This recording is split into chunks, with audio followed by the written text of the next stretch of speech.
Guys আমাদের বগুড়াতে মোট কয়টা ফ্লাইওভার আজকে আপনাদেরকে সব কিছু হিসাব দিব। একদম বগুড়া শহরের মানে আউটসাইড যে হাইওয়ে আছে এই হাইওয়ে দিয়ে আসলে কয়টা ফ্লাইওভার। ফার্স্ট টাইম কিন্তু এটা হলো ফুলতলা, অর্থাৎ আপনার যে এদিকে যে নাটোরের যে রোড গেছে শাকপালার যে মোড়ের, এটা কিন্তু ফার্স্ট ফ্লাইওভার পড়ে।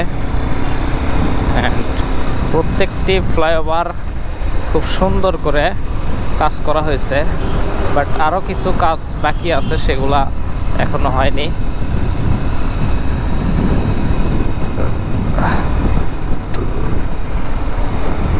এই যে এই পাশে এটা হলো যে নাটোরের যে রোড, নাটোর রাজশাহী যাওয়ার, সেটা কিন্তু এই পাশে।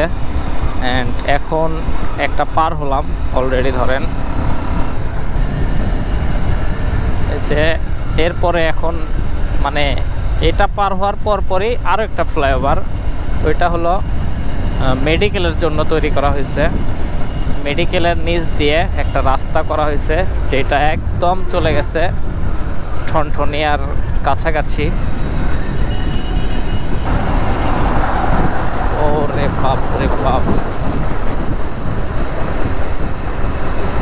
গাইস, এটা হলো মেডিকেল, বগুড়া মেডিকেল। অ্যান্ড এটা হলো মেডিকেলের যে ফ্লাইওভার, এটাই হলো সেইটা।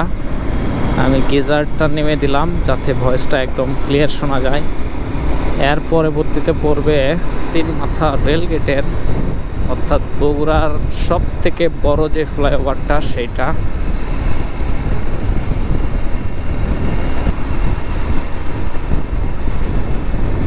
ওয়াও, ওয়েদারটা একদম পুরাই জোস।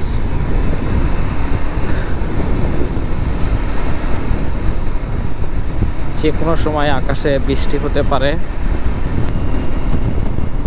এই হলো সেই 3য় নম্বর ফ্লাইওভার, যেটা সব থেকে বড় অ্যান্ড সুন্দর করে লাইটিং লাগানো হয়েছে।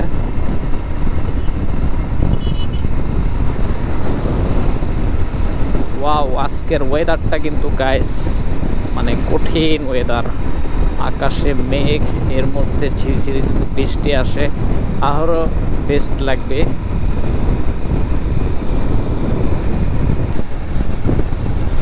তৃতীয় নম্বর ফ্লাইওভার পার হওয়ার পরে একটা 4 মাথা পড়ে, যেটা 4র্থ নম্বর ফ্লাইওভার। অ্যান্ড এই 4র্থ নম্বর ফ্লাইওভার পার হওয়ার পরে 5ম নম্বরটা পরে হচ্ছে ঠিক বারোপুর ফ্লাইওভার। অ্যান্ড ওটাই বগুড়া শহরের আশেপাশের মধ্যে শেষ। ওইটা পার হওয়ার পরে আছে আরও ওইদিকে কয়েকটা আছে, অর্থাৎ মোকামতলা আছে। তো এই হলো ফ্লাইওভারের আপডেট। মোটে 5টা ফ্লাইওভার। লেফট সাইড দিয়ে যাবো গুদারপাড়া বাজার।